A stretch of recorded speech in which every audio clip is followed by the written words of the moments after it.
hora de transmisión. María Mercedes, ¿cómo estamos? Día miércoles, Robert, amigos, muy buenos días. Bienvenidos a la primera emisión de TVC Noticias. Gustosos de recibirles como siempre en las pantallas de TVC. Que el día sea positivo, que todo lo que vaya a realizar a esta hora y a lo largo de este miércoles sea realmente decretando que las cosas salgan bien. Así es, y principalmente que recuerde que nosotros también estamos en el www.tvc.com.es.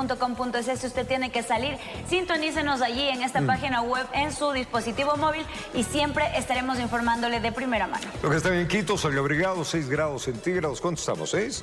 Sí, 6 grados centígrados. Está haciendo frío en la ciudad de Quito. La sensación térmica. Sí, ¿no? hace frío. Así que salga abrigado. Vamos a contarle que mediante decreto ejecutivo, el presidente Noboa modificó la política migratoria. Esta está dirigida a los ciudadanos venezolanos residentes en nuestro país. El mandatario dispuso terminar la fase de regularización que estaba prevista realizarse hasta el próximo mes de abril. De esta forma, el gobierno deberá emitir una normativa secundaria para el cumplimiento de esta disposición.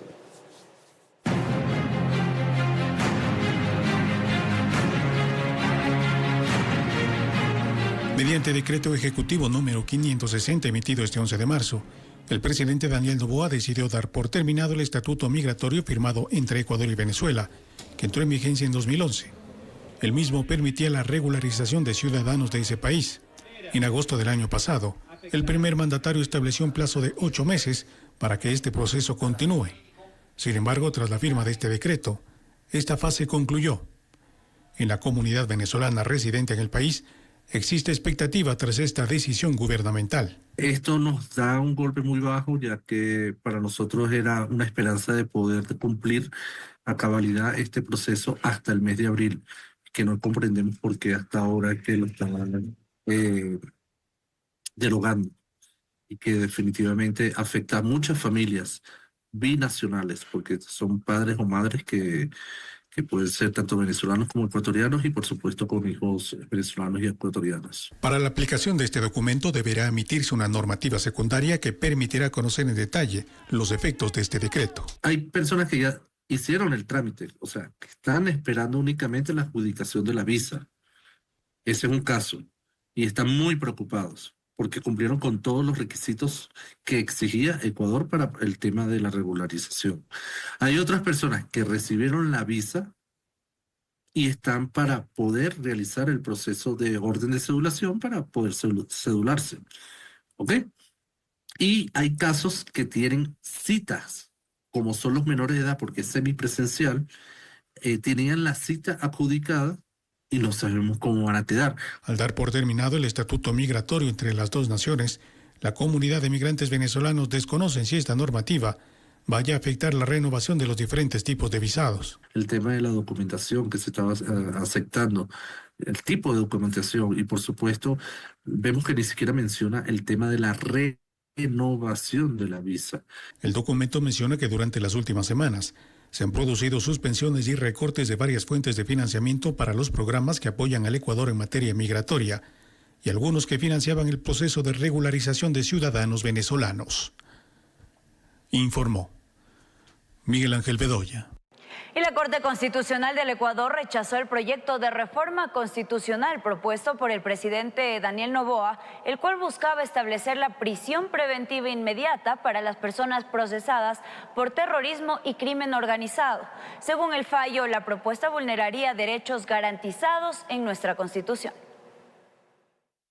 La propuesta por parte del presidente Daniel Noboa de aplicar prisión preventiva inmediata a personas procesadas por casos de terrorismo y crimen organizado fue negada desde la Corte Constitucional del Ecuador. De acuerdo al dictamen, se declaró que el procedimiento de reforma parcial establecido en el artículo 442 de la Constitución no es apto para tramitar la modificación constitucional propuesta por el presidente de la República. Esto debido a que el cambio propuesto por Noboa de reforma parcial incurre en la prohibición de restricción de derechos y garantías, en especial en los derechos de presunción de inocencia y el derecho a la libertad de movilidad. Con 7 votos a favor y 2 en contra, los jueces aprobaron el proyecto de dictamen presentado por el ponente Richard Ortiz, quien reafirmó que el proyecto del Ejecutivo no es apto. Asimismo, la Corte añadió que la propuesta desdibuja el carácter excepcional de la prisión preventiva, convirtiéndola en una sanción automática y anticipada, en lugar de mantenerla como una medida cautelar sujeta a los principios de necesidad y proporcionalidad, recordando además que tanto la prisión preventiva y la presunción de inocencia son garantías constitucionales interdependientes en todo proceso penal. Informó Ítalo Salazar. El gobierno nacional señaló que el dictamen de la Corte Constitucional de crear una comisión para enfrentar la inseguridad en el país no sería ejecutable, por lo que solicitó al organismo que revise los efectos de esta resolución, pues estaría incurriendo en arrogación de funciones. La Secretaría Jurídica de la Presidencia de la República remitió una solicitud de aclaración a la Corte Constitucional en relación a la objeción parcial de este organismo frente al decreto de estado de excepción emitido por el primer mandatario el pasado 2 de enero. En el dictamen, la Corte aceptó la constitucionalidad del estado de excepción por la causa de grave conmoción interna, pero declaró la inconstitucionalidad de la causal de conflicto armado interno.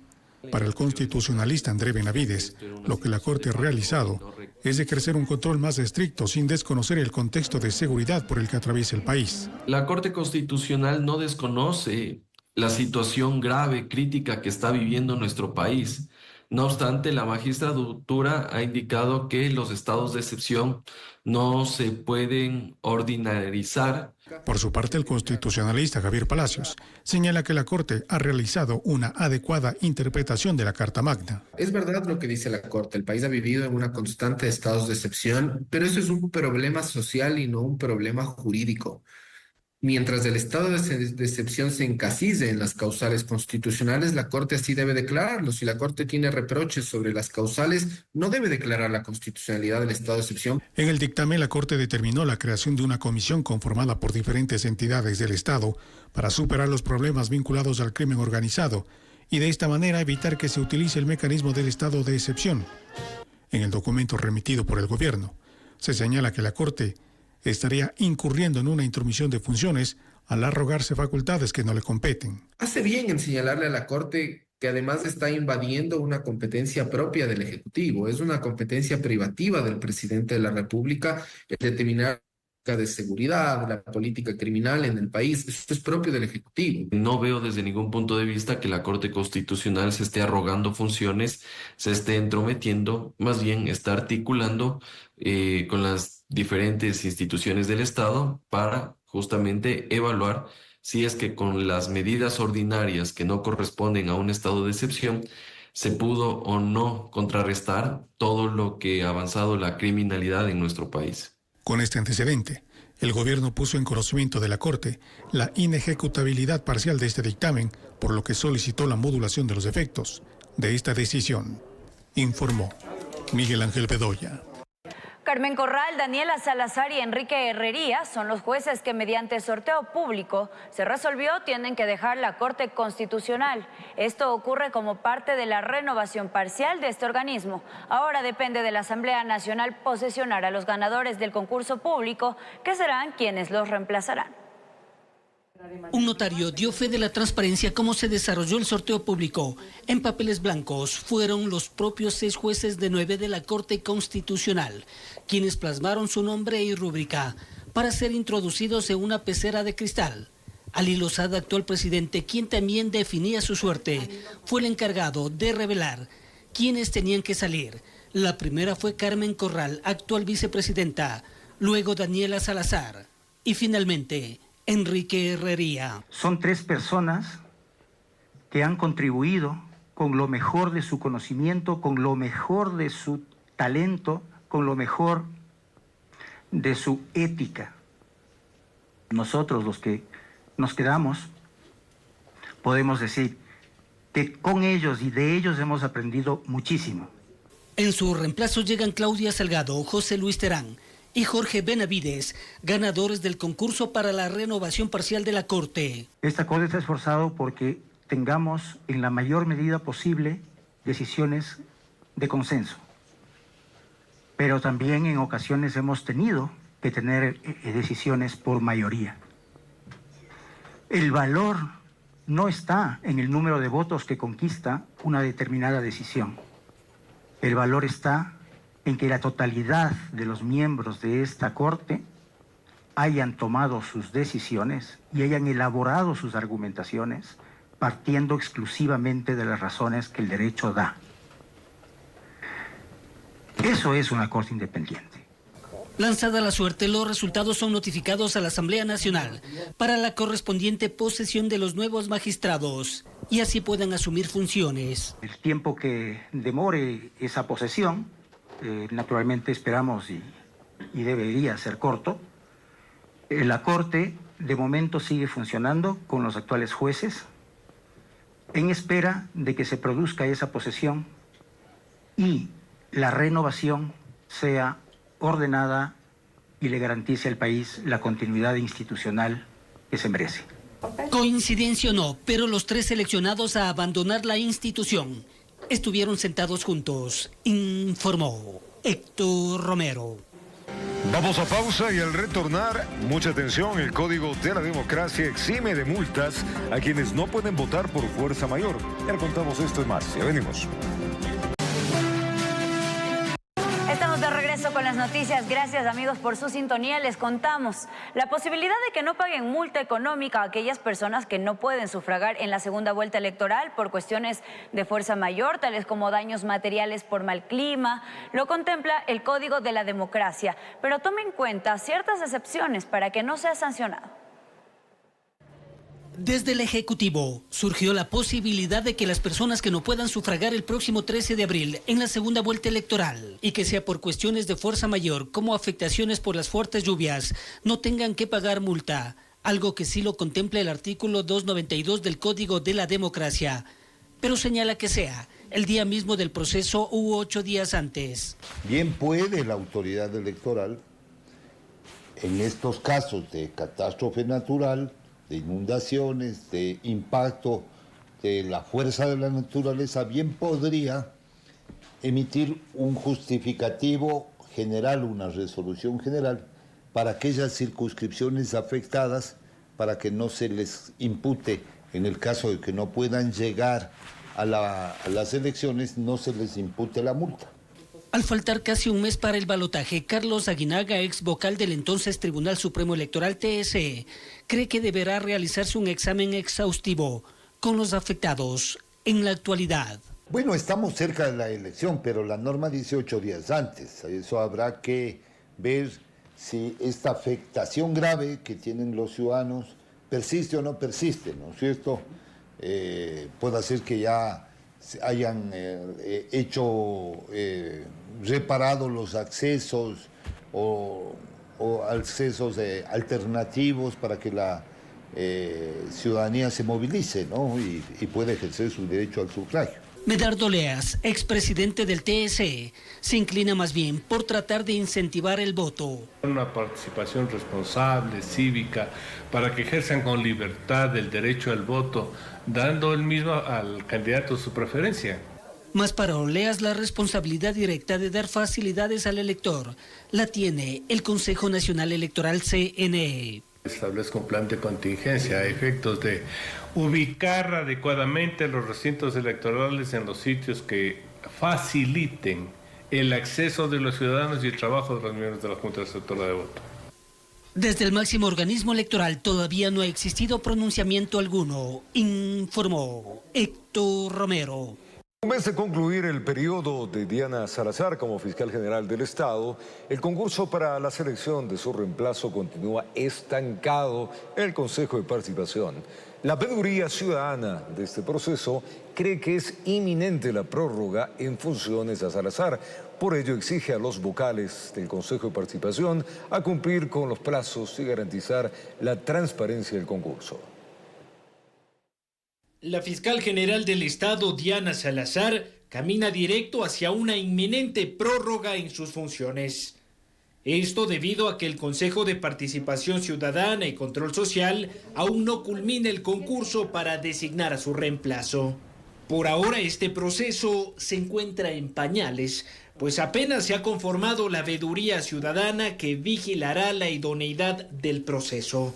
El CPCCS tiene pendiente la conformación de la comisión técnica que seleccionará a quienes desarrollarán el concurso. La veeduría ciudadana está ya en el proceso de espera de que se conforme el equipo técnico, que debe ser designado 2 delegados por cada uno de los vocales del Consejo de Participación Ciudadana. Esta serie de trabas y demoras, indican expertos, abren 2 escenarios para Diana Salazar y el futuro de la Fiscalía General del Estado. La señora Diana Salazar tendrá que quedarse más tiempo en su cargo si es que ella así lo desea, porque ella puede también renunciar a seguir la prórroga. Pero si es que esto pasa, habría una cefalía y tendría que haber pues un subrogante.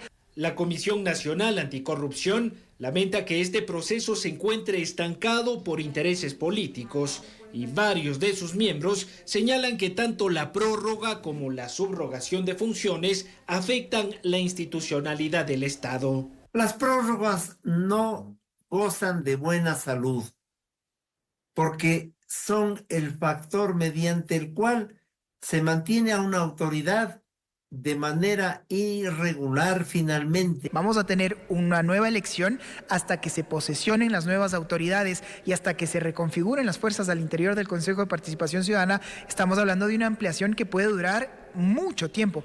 Mientras el CPCCS aguarda por la designación de uno de sus vocales titulares y la culminación de otros concursos, este proceso continúa paralizado. Y veedores temen que la selección puede extenderse por más de 8 meses. Nosotros hemos hecho ya un exhorto con la sugerencia de que los miembros que van a formar parte de este equipo técnico sean funcionarios de carrera y no sean cuotas políticas como en el pasado. Informó Álvaro Terán. La Plaza Grande fue el escenario donde representantes de diversas organizaciones sociales acudieron para mostrar su respaldo a la candidatura de Daniel Noboa con miras a la jornada electoral del balotaje el próximo 13 de abril. Se congregaron en la Plaza Grande representantes de diversas organizaciones sociales que han decidido sumarse al proyecto político del presidente candidato Daniel Noboa con miras a la segunda vuelta electoral. Dicen confiar en que el actual mandatario tiene la capacidad de gestionar soluciones reales para los problemas que enfrenta el Ecuador. Los jóvenes exigen educación. Ya no queremos niños de 9 años con armas y con drogas. No los incluyan en sus mafias, por favor. También llegaron desde la Amazonía. Representantes de la comunidad guaraní señalaron que respetan la institucionalidad de la CONAIE, pero que están en libertad de elegir. Respeto a los CONAIE, porque lo de la CONAIE, lo de la CONFINIE son de la ciudad. Nosotros somos bases, donde nosotros sale el oro negro. Nosotros tenemos derecho a quién podemos votar. La CONAIE no nos puede obligar. Cada uno tenemos nuestro derecho. El derecho nos representa y nosotros siempre vamos a apoyar al gobierno nacional. La decisión de respaldar a Noboa responde a su enfoque en el desarrollo económico, así como su compromiso con el bienestar social. Sí sabe generar empresas y que definitivamente él es el que está apoyando al pueblo ecuatoriano. Con él nos vamos a ir a un nuevo Ecuador. A medida que la contienda electoral avanza, el respaldo de diferentes organizaciones se consolida de cara al balotaje del próximo 13 de abril. Informó Miguel Ángel Bedoya.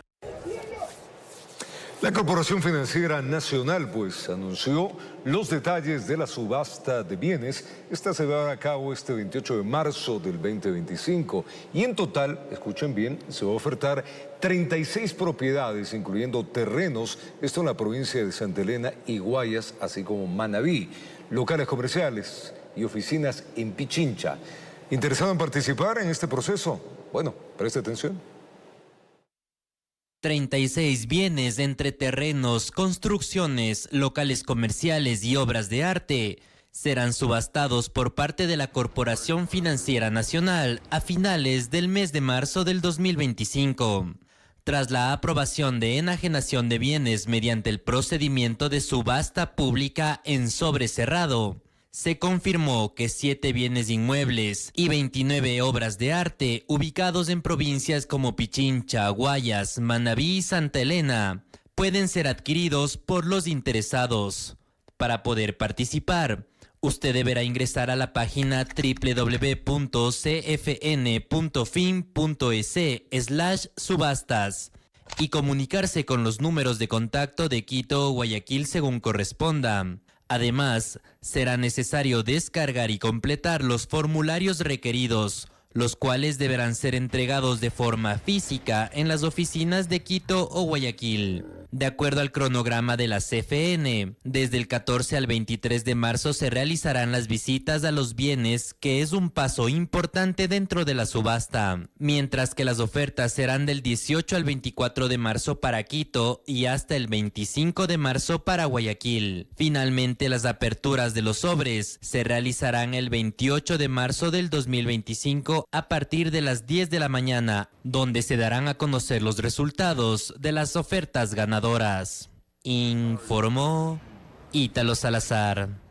Otra noticia de interés para el país: la ministra de Energía, Inés Manzano, confirmó este 12 de marzo que Sinopetrol no desembolsó la prima de $1.500 millones para la adjudicación del campo Sacha. Según indicó, el presidente Daniel Noboa ya lo dijo todo porque el pago era hasta ayer, 9 de la noche. La funcionaria indicó que al vencerse el plazo se suspende también el proyecto del contrato.